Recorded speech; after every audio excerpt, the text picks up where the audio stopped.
Hi everyone. आज हम start करेंगे क्लास 12th का चैप्टर 4 डिटर्मिनेंट्स। तो सबसे पहले डिटर्मिनेंट की डेफिनेशन। तो what is the determinant? Matrix पढ़ी है हमने। तो when A square matrix associate with A number called determinant of square matrix, कि जब हम किसी स्क्वायर मैट्रिक्स को किसी नंबर के साथ एसोसिएट कर देते हैं तो उसे बोलते हैं डिटर्मिनेंट।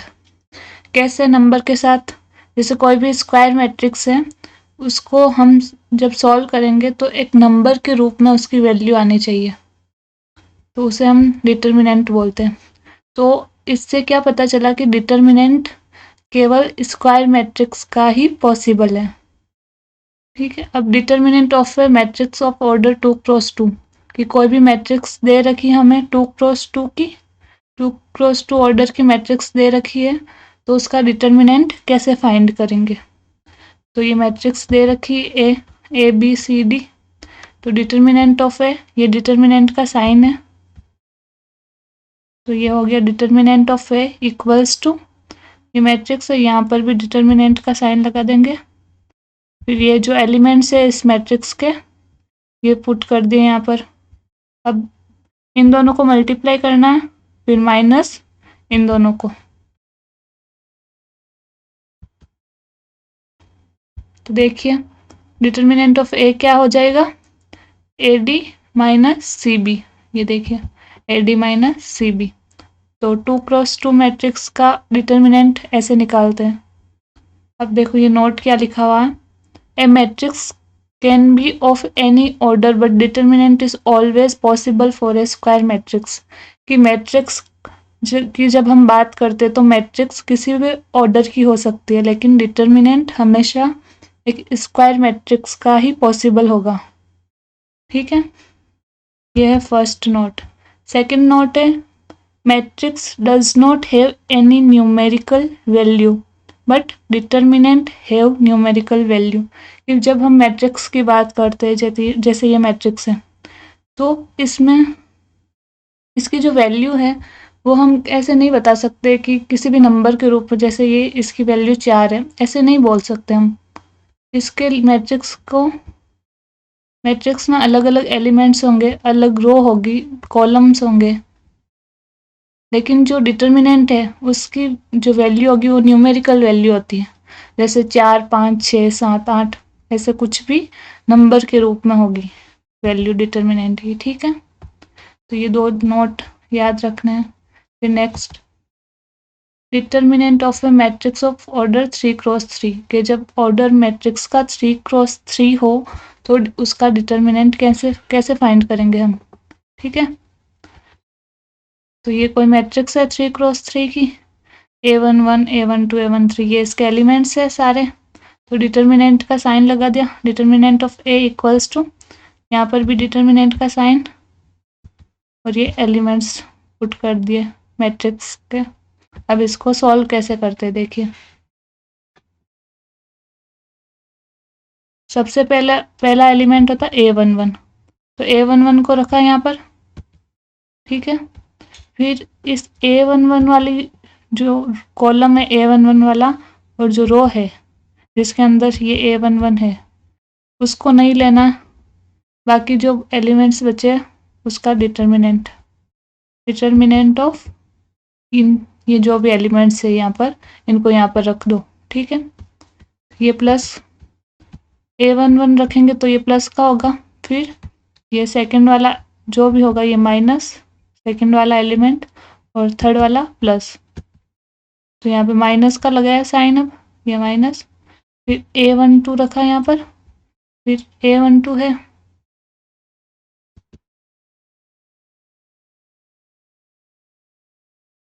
देखिए अब A12 लिया तो A12 वाला कॉलम और A12 जिस रो में है उसको नहीं लेना, बाकी जो बचे हुए एलिमेंट है उसका डिटर्मिनेंट। तो डिटर्मिनेंट का sign A21 A23 A31 A33, देखो A21 A23 A31 A33, ये लिख दिया। फिर नेक्स्ट है A13, है ना,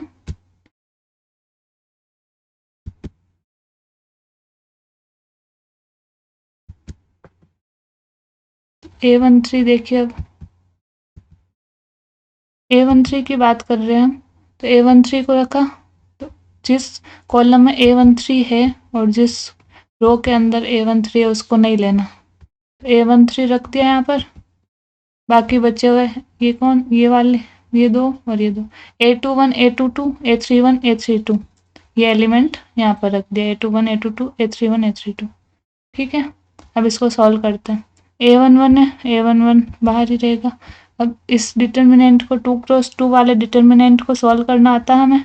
इन दोनों को मल्टीप्लाई करना है माइनस इन दोनों को, तो इन दोनों को मल्टीप्लाई कर दिया माइनस इन दोनों को, फिर माइनस A12 ये रख दिया यहाँ पर, फिर इन दोनों को मल्टीप्लाई करना A21 A33 A31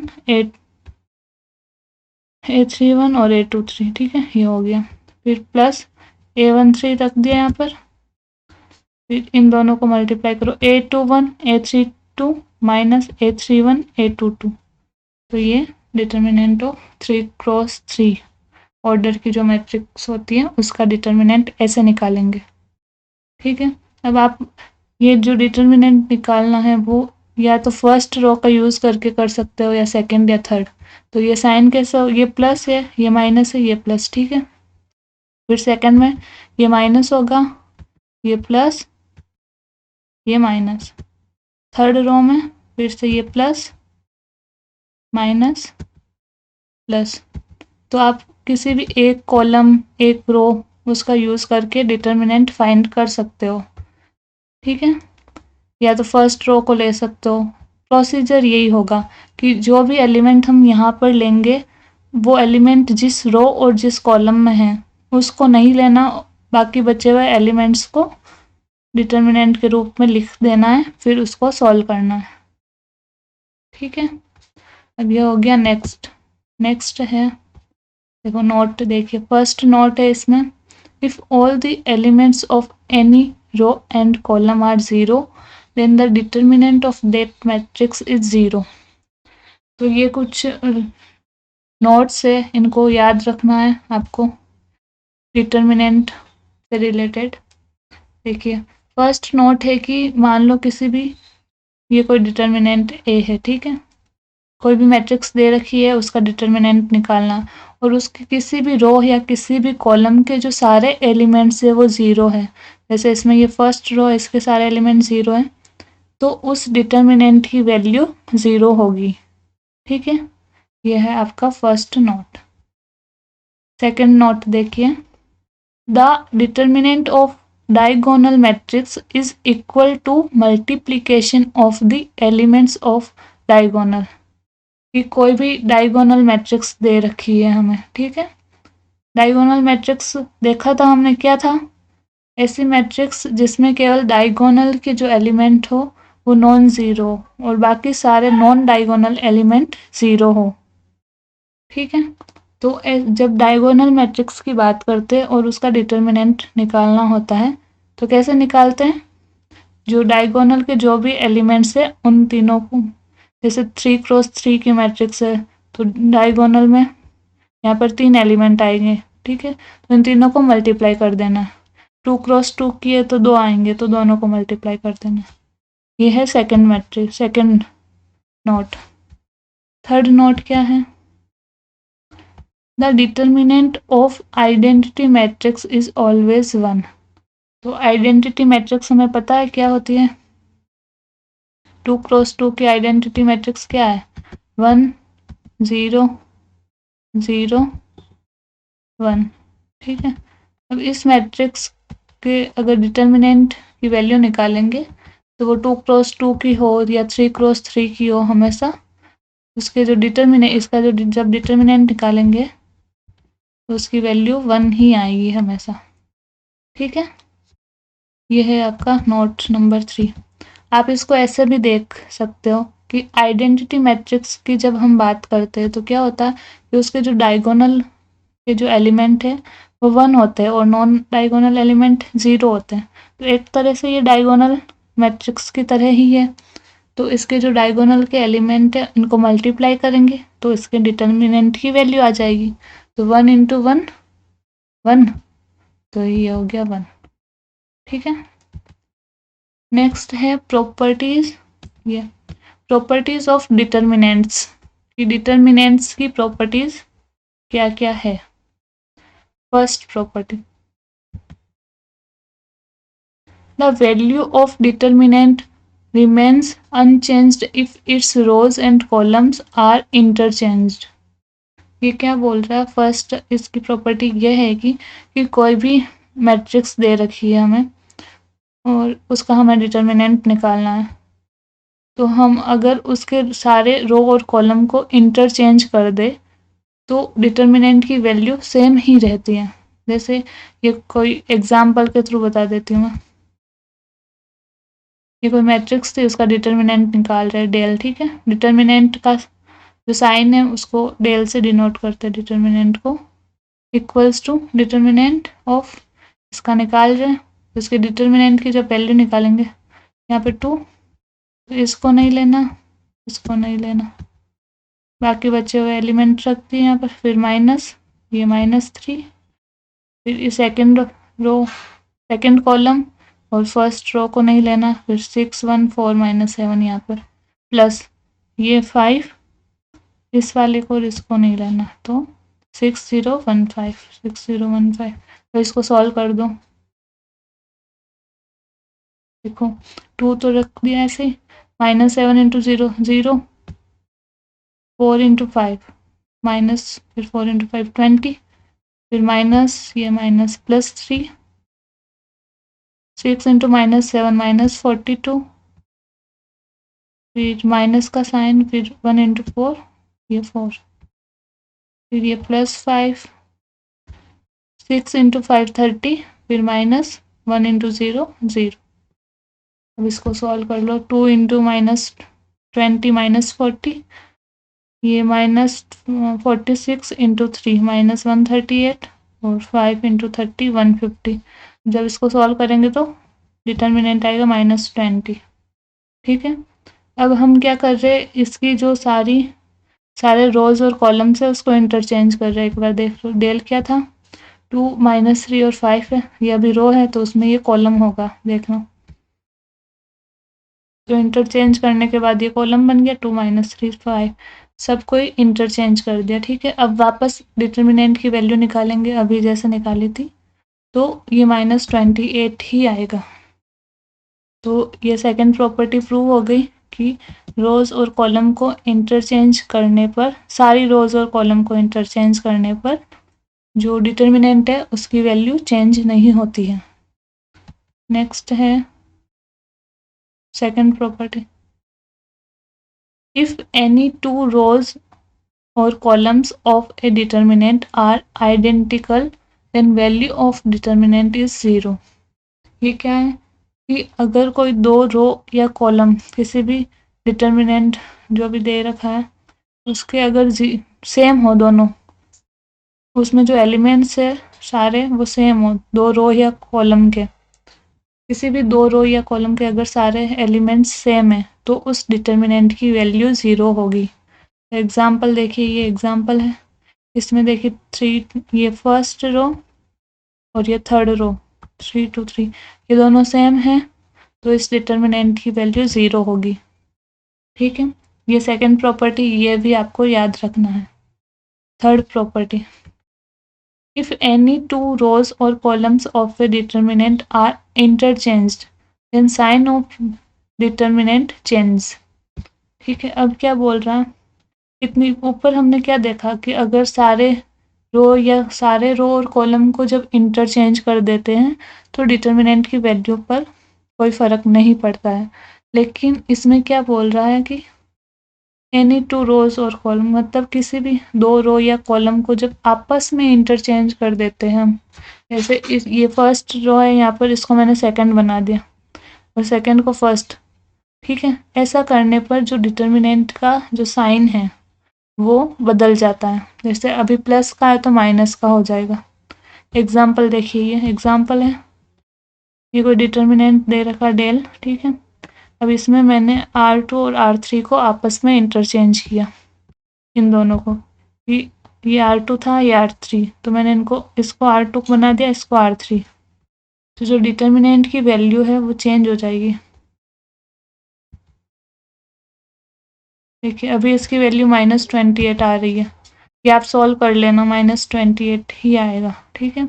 और अब मैं R2 और R3 को इंटरचेंज कर रही हूँ, इसको R3 बना दिया। देखिए यहाँ पर ये R3 हो गया R2, और R3 वाला R2 बना दिया, तो इसकी वैल्यू आएगी प्लस का 28। तो इसका साइन बदल गया, -28 से +28। नेक्स्ट है फोर्थ प्रॉपर्टी।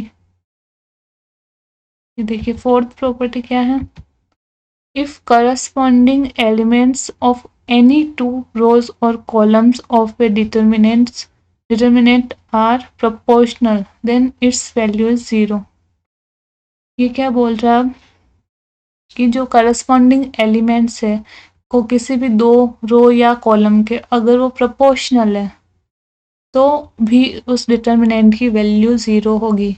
जैसे ये एग्जाम्पल देखिए आप, ये डेल इक्वल्स टू दे रखा 102 1836, ठीक है, 1736। अब इस 102 को मैं क्या लिख सकती हूँ, 17 इंटू 6, 18 को 3 इंटू 6 और 36 को 6 इंटू 6। तो अब इसमें से 6 कॉमन आ जाएगा, फर्स्ट रो में से मैंने 6 कॉमन ले लिया, ठीक है। तो ये 6 मैंने बाहर रख दिया, तो 17 3 6, 17 3 6, ये दोनों सेम हैं। और ये भी तो हमने पढ़ ही रखा कि जब दो रो या कॉलम सेम होते हैं तो भी डिटर्मिनेंट की वैल्यू 0 होती है, तो उस प्रॉपर्टी से भी ये 0 हो जाएगा, ठीक है। नेक्स्ट है क्वेश्चन नंबर 5, प्रॉपर्टी नंबर 5।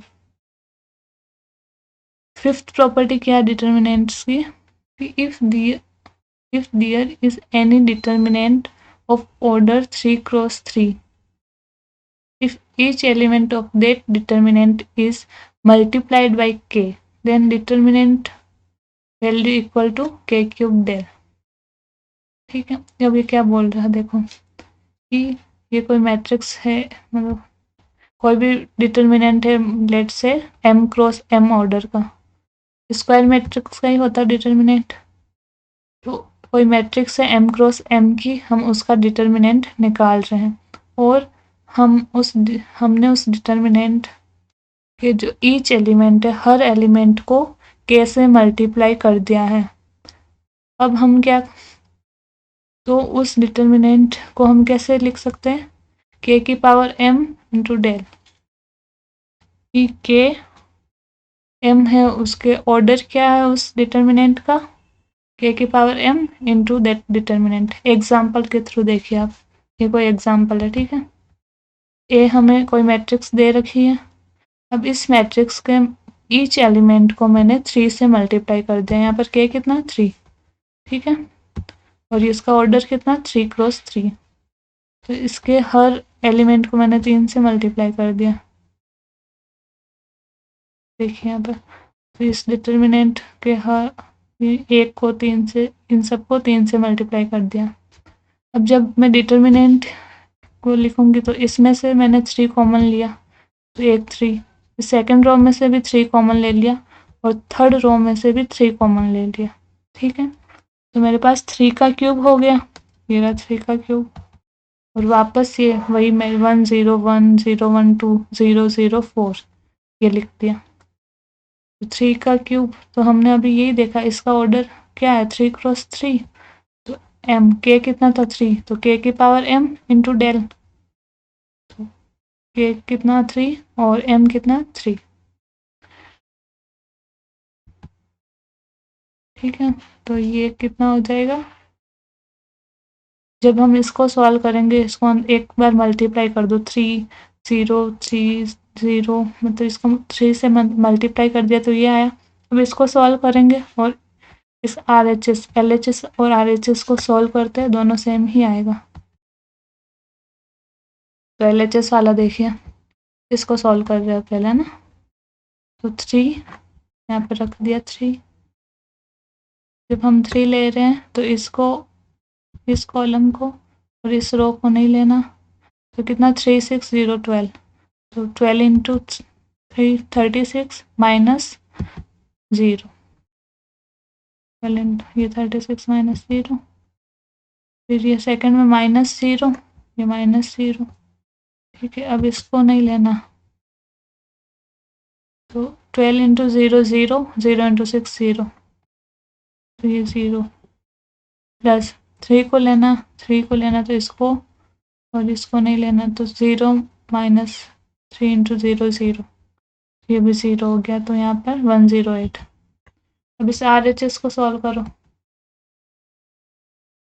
27 तो बाहर ही है, हाँ इसको 1 1 को 1 ही रहने दो, फिर इसको नहीं लेना और इसको नहीं लेना, तो 4 minus 0।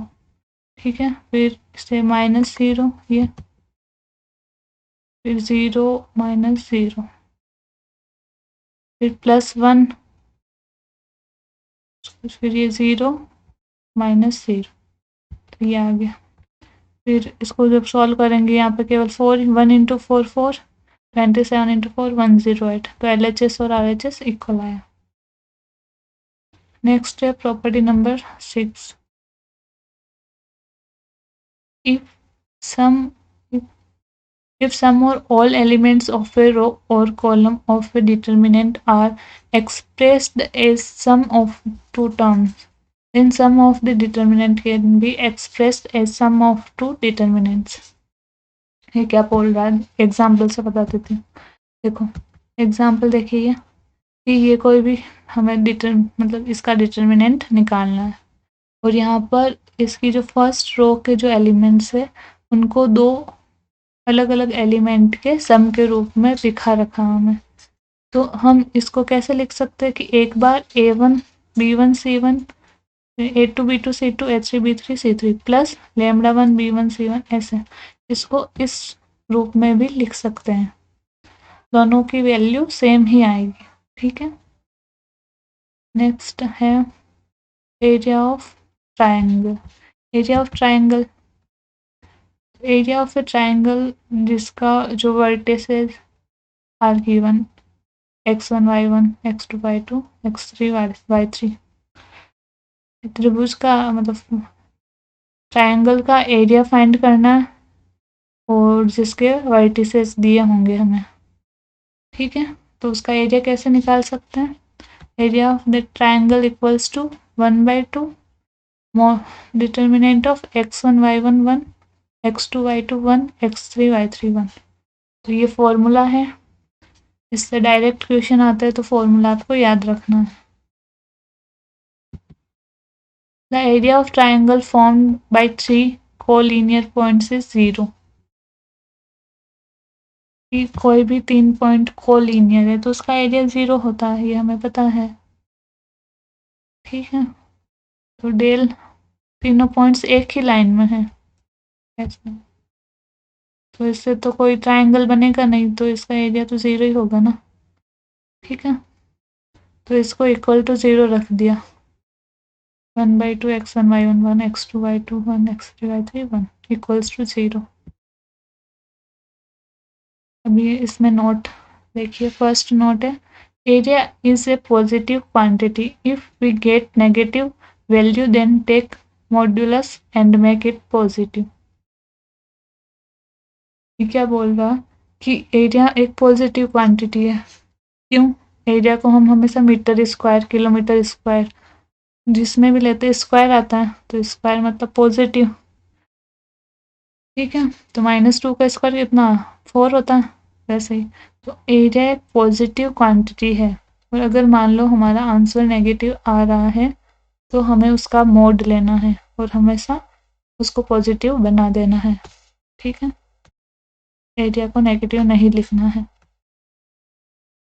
Second note, if area is given and we have to find any unknown value, then put plus minus sign with area for calculation।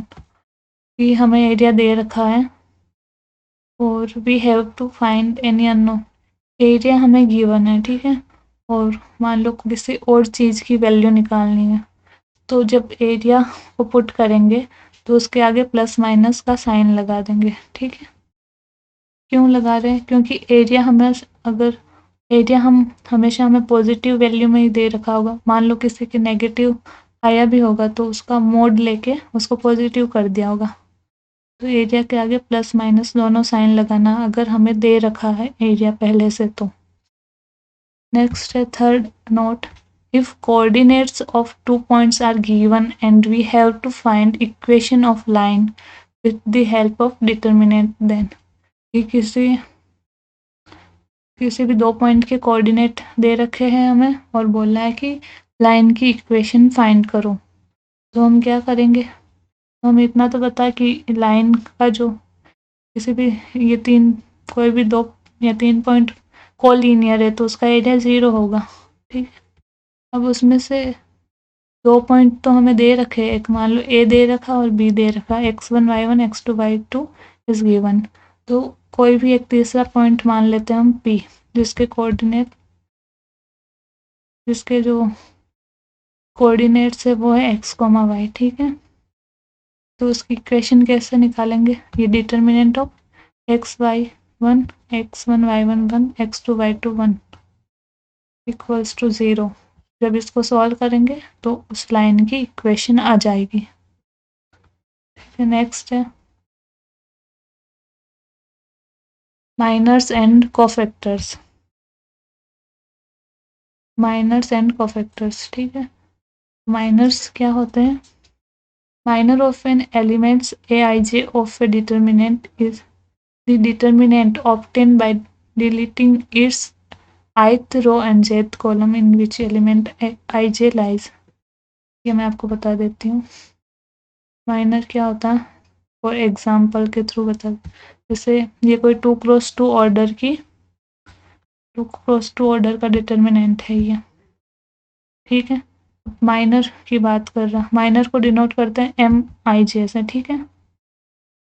आई और जे, आई रो और जे कॉलम, ठीक है।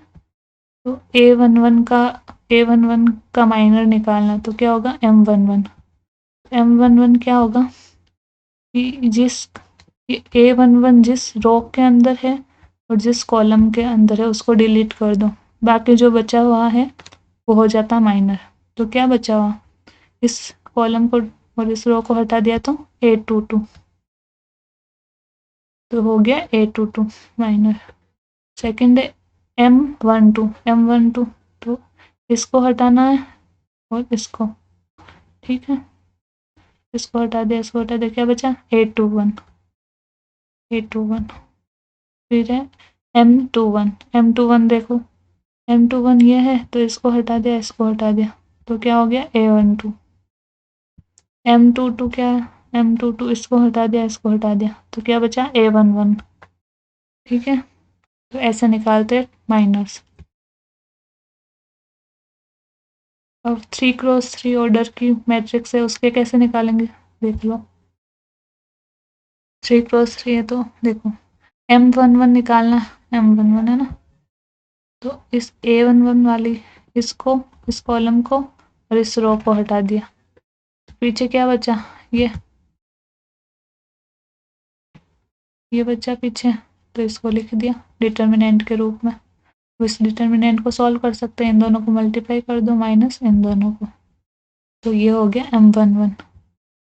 M22 निकालना, मान लो M22 कैसे निकालेंगे, ये M22 मतलब ये वाला कॉलम और ये सेकंड रो, इसको हटा दिया और इसको हटा दिया, तो पीछे क्या बचा A11 A13 A31 A33, यहाँ पे लिख दिया। अब इसको सॉल्व कर दो, इन दोनों को मल्टीप्लाई माइनस इन दोनों को, तो ऐसे निकालते हैं माइनर 3x3 के, ठीक है। अब नेक्स्ट है कोफैक्टर।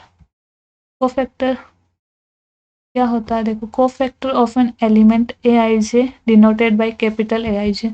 कोफैक्टर को कैपिटल aij से डिनोट करते हैं, ठीक है, और उसको ऐसा निकालते हैं, ये इसका फॉर्मूला है कोफैक्टर का। aij इक्वल्स टू -1 की power i plus J into M I J, ठीक है। तो कोफैक्टर निकालने के लिए पहले हमें माइनर निकालना पड़ेगा किसी भी एलिमेंट का, तो एग्जाम्पल के थ्रू निकाल के देख लेते हैं ना। ये एग्जाम्पल है कि कोई भी मैट्रिक्स दे रखी है डेल इक्वल्स टू ये A11 A12 A21 A22। अब कोफैक्टर ऑफ A11 निकाल लेंगे। तो कैसे निकालेंगे A11 का कोफैक्टर? तो पहले A11 का माइनर निकाल देते हैं। A11 का माइनर क्या होगा? इसको हटाया A22, ठीक है, A22 ये हो गया। और -1 की पावर 1+1 M11 की जगह रख दो A22 -1 का स्क्वायर +1 इंटू A22। अब कोफैक्टर निकालना A12 का। A12 इसका कोफैक्टर निकाल रहे हैं तो इसका माइनर निकालते हैं पहले। इसको हटाया तो क्या हुआ A21 माइनर हो गया A21। तो -1 की पावर ये I plus I1 J2 1+2 into M12 कितना आया था A21 और -1 का क्यूब -1 माइनस A21, ठीक है। ऐसे निकालते हैं कोफैक्टर। अब ये नोट देख लीजिए, इम्पोर्टेंट नोट है।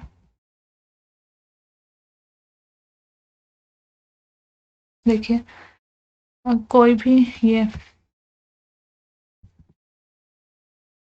जैसे कोई भी मैट्रिक्स दे रखी है हमें 3x3 की, तो उसके जो एलिमेंट्स हैं A11 A12 A13 A21 A22 A23 A31 A32 A33, ठीक है। और ये कैपिटल A11 ये क्या है? ये उसके कोफैक्टर है उस मैट्रिक्स के, उस डिटर्मिनेंट के, ठीक है। ये कोफैक्टर है। तो अगर हम उस जैसे A11 जैसे ये कोई एलिमेंट है उसको करस्पॉन्डिंग जो कोफैक्टर है उससे अगर मल्टीप्लाई कर देते हैं, ठीक है, किसी भी एक रो की बात कर लो या एक कॉलम की, अगर एलिमेंट उस रो या उस कॉलम के एलिमेंट को करस्पॉन्डिंग कोफैक्टर से सेम ऑर्डर होना चाहिए, आई और जे की वैल्यू सेम होना चाहिए। अगर हम मल्टीप्लाई करते हैं और तीनों को ऐड करते हैं तो वो आता है उस डिटर्मिनेंट की वैल्यू के इक्वल। तो ये फॉर्मूला बहुत इम्पोर्टेंट है, इसको याद रखना है कि अगर हमें कोई ऐसे बोल दे कि कोफैक्टर का यूज़ करके इस मैट्रिक्स का डिटर्मिनेंट निकालो, तो ये इस फॉर्मूले से निकलेगा, ठीक है। सेकंड नोट क्या है? If elements of a row और column are multiplied with cofactors of any other row और कॉलम, कि अगर सेम रो और सेम या सेम कॉलम के जो कोफैक्टर्स हैं उससे अगर मल्टीप्लाई करते तो डिटर्मिनेंट की वैल्यू आती है। अगर उसके अलावा इस इसके अलावा कोई एनी अदर कॉलम और रो के एलिमेंट से अगर हम मल्टीप्लाई करते हैं तो उसकी वैल्यू कितनी आएगी? 0। जैसे यहाँ पर हम बात कर रहे हैं A11 A12 A13 first row की बात कर रहे हैं, लेकिन हम उस किसके कोफैक्टर से मल्टीप्लाई कर रहे हैं? A21 A22 A23 second row के कोफैक्टर से इसको मल्टीप्लाई कर दिया तो ये कितना आएगा? 0। नेक्स्ट है एडजॉइंट ऑफ मैट्रिक्स। किसी भी मैट्रिक्स का एडजॉइंट कैसे निकालते हैं या क्या होता है एडजॉइंट? देखो, the adjoint of a square matrix A equals to Aij n cross n is defined as the transpose of the matrix capital Aij n cross n, where a capital Aij is the cofactor of the element Aij। अब मैं आपको समझा देती हूँ कैसे इसको denote करते हैं एडजॉइंट ऑफ ए से, ठीक है। अब इसको एक्सप्लेन करते होता क्या है एडजॉइंट। ये मान लो कोई भी मैट्रिक्स है A11 A12 A21 A22, ठीक है। इसका हमें बोला कि एडजॉइंट निकालना, तो एडजॉइंट ऑफ ए क्या होगा कि इसके जो सारे कोफैक्टर्स की वैल्यू निकाल देंगे हम, capital A11 capital A12 capital A21 capital A22, ठीक है। ये निकाल दी और यहाँ पर रख दिया सबको, फिर उसका ट्रांसपोज कर देंगे, ठीक है। तो ये आ जाता हमारे पास उस मैट्रिक्स का एडजॉइंट, ठीक है। देखिए और 3x3 में भी सेम ही है। ए दे रखा तो ये सब capital A11 A12 A23 A13 A21 A22 A23 A31 A32 A33 फिर उसका ट्रांसपोज कर देंगे तो आ जाएगा एडजेंट ऑफ दैट मैट्रिक्स। अब जो 2 क्रॉस 2 ऑर्डर की मैट्रिक्स होती है उसका जब एडजेंट निकालते हैं तो उसके लिए एक शॉर्ट ट्रिक भी है। वो क्या है देखिए कि ये दो जो एलिमेंट है ये दोनों इनको तो आपस में इंटरचेंज कर दो, ठीक है, और ये दूसरे जो दो एलिमेंट है इनके साइन चेंज कर दो।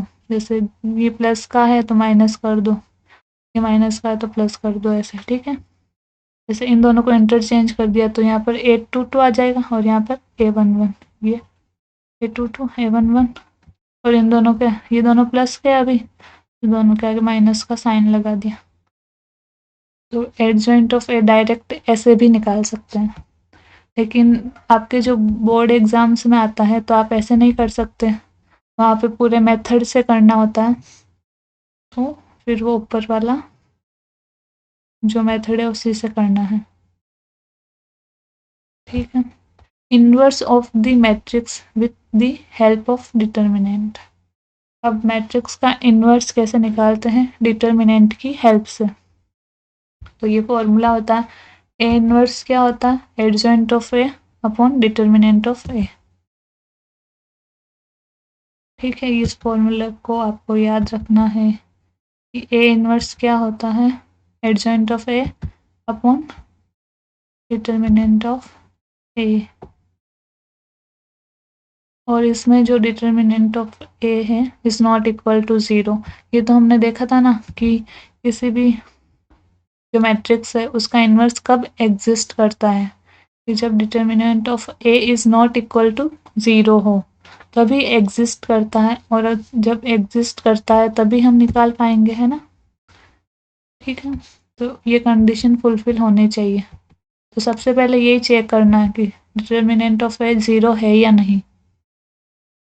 अब इसमें भी देखिए फर्स्ट केस है कि if A is a square matrix then A adjoint of A equals to determinant of A I. ये कैसे आया देख लीजिए,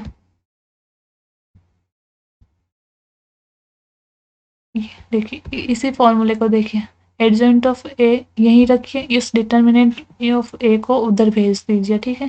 तो A inverse into determinant of A equals to adjoint of A, फिर दोनों साइड ए से मल्टीप्लाई कर दीजिए।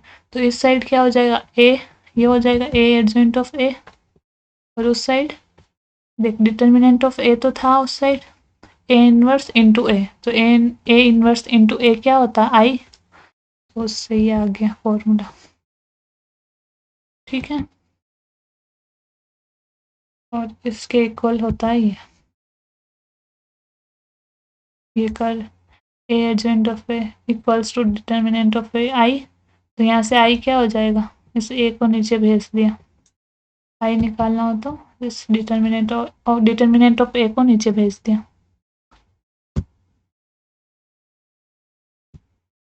नेक्स्ट है कि डिटर्मिनेंट ऑफ ए बी निकालना हो, डिटर्मिनेंट ऑफ ए बी की value determinant of A determinant of B के इक्वल होगी, ठीक है।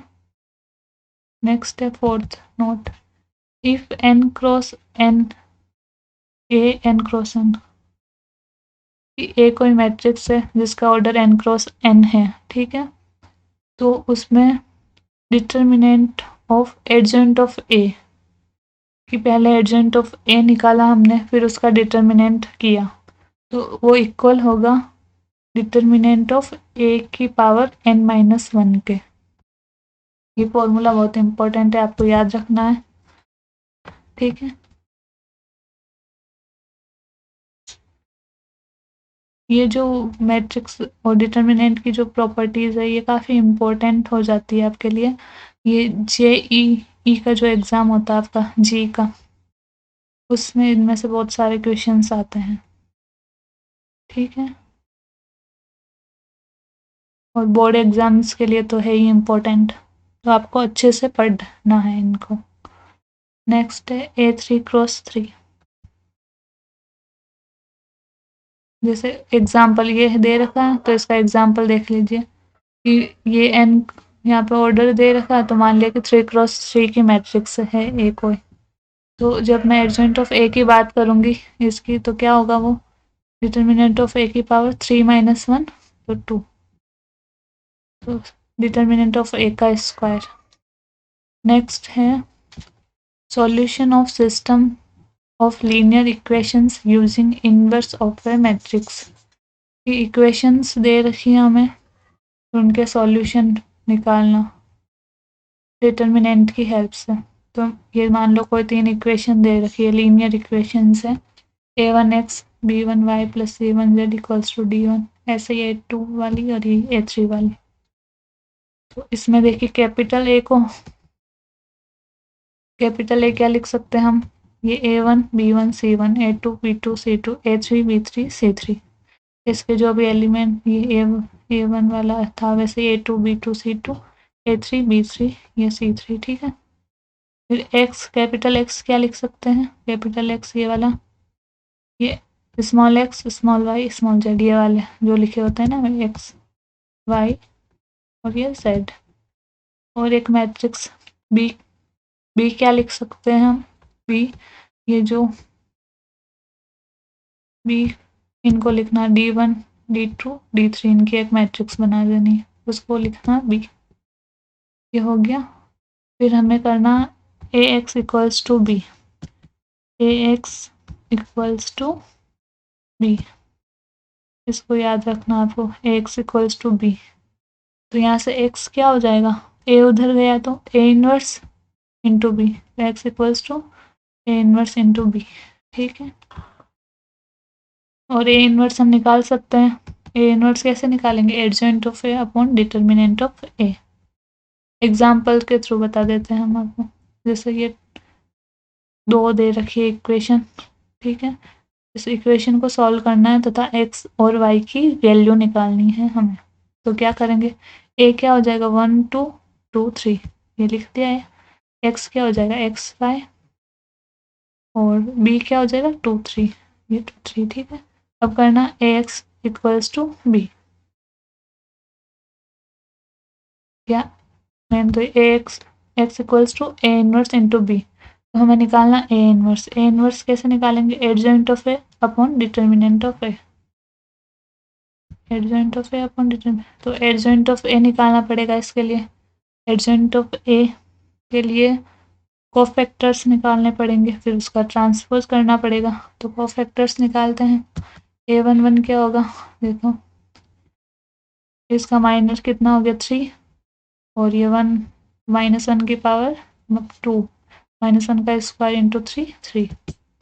फिर a12 ये 1 ये 2 तो हो गया 2, और ये माइनर है 2 तो कोफैक्टर -1 का क्यूब -2। फिर है a21 तो ये 2 हो जाएगा, इसको भी नहीं लेना इसको भी नहीं लेना, 2 2 और क्यूब -1 का क्यूब इंटू 2 -2 a22 ये दोनों नहीं लेना तो 1, और -1 की पावर 2 + 2 4 -1 का पावर 4 इंटू 1 तो 1। तो ये आ गया अपने कोफैक्टर्स, इनको यहाँ एडजॉइंट ऑफ ए क्या होगा, यहाँ पे कोफैक्टर्स की वैल्यू रख दी 3 -2 -2 और 1, फिर उसका ट्रांसपोज कर दो, तो 3 -2 ये हो गया, -2 और 1 ये हो गया। तो अब डिटर्मिनेंट ऑफ ए भी निकाल दो, डिटर्मिनेंट ऑफ ए 3 -4 तो -1 हो गया determinant of A. A inverse हो जाएगा, ए इनवर्स क्या होता है, adjoint of A upon determinant of A, determinant of A -1 और यहाँ पे एडजॉइंट ऑफ ए लिख दिया, -1 को अंदर मल्टीप्लाई कर दिया, -3 + 2 + 2 -1। अब ये आगे ए इनवर्स, तो क्या था अपने पास x equals to A inverse into B, तो रखो इसको, x रखा हमने x और y x था, ए इनवर्स इंटू बी, इन दोनों को मल्टीप्लाई करो, first row first column, -3 into 2 -6 3 into 2 +6 2 into 2 4 -1 into 3 -3, तो 6 यहाँ पे x और y, 6 -6 0, 4 -3 1, तो क्या हो गया, x equal to 0, y equals to 1, तो ये हो गया आंसर। अब नोट क्या देखिए, if A is a non invertible matrix then determinant of A equals to 0, ये तो हमने देख लिया था कि किसी भी मैट्रिक्स में अगर determinant of A equal to 0 आता है तो उसका हम इन्वर्स नहीं करते और वो मैट्रिक्स नॉन इन्वर्टिबल होती है। तो अगर ऐसा हो जाए हमारे पास तो हमें क्या करना है, then we calculate adjoint of A और B इंटू B। इस केस में हमें एडजॉइंट ऑफ A निकालना, इसको B से मल्टीप्लाई करना, उस केस में हम ये निकालेंगे, ठीक है।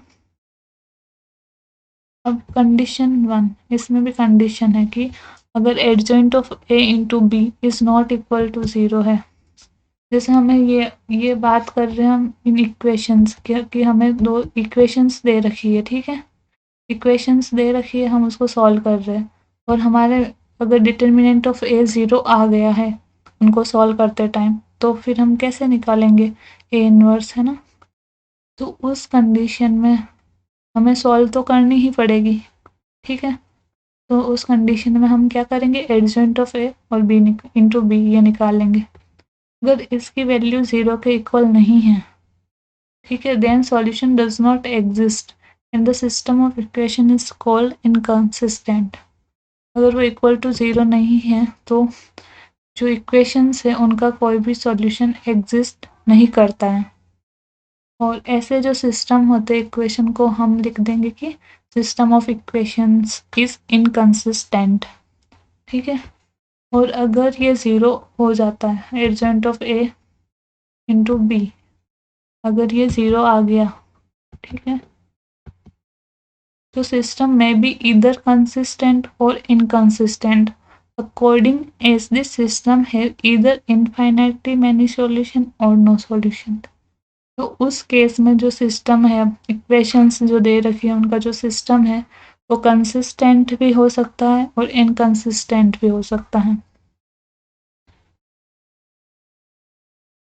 ठीक है। कोई भी सिस्टम कंसिस्टेंट कब होता है, जब उसके बहुत सारे सॉल्यूशन हो, इनफाइनाइटली मैनी सॉल्यूशंस है ना। और इनकंसिस्टेंट कब होता है, जब कोई भी सॉल्यूशन एग्जिस्ट नहीं करता है। तो इस कंडीशन में हम लिख देंगे कि मे बी कंसिस्टेंट और इनकंसिस्टेंट, और उस केस में लिखेंगे फर्स्ट वाली कंडीशन में कि वो इनकंसिस्टेंट हो गया, ठीक है। तो ये आपका चैप्टर 4 के जो नोट्स है वो कंप्लीट हो गए हैं यहाँ पर। अब आपको मैं क्वेश्चन सॉल्व कराऊंगी, तो एक्सरसाइज सॉल्व करेंगे अब, ठीक है। नेक्स्ट वीडियो में एक्सरसाइज 4.1 सॉल्व करेंगे। Thank you for watching.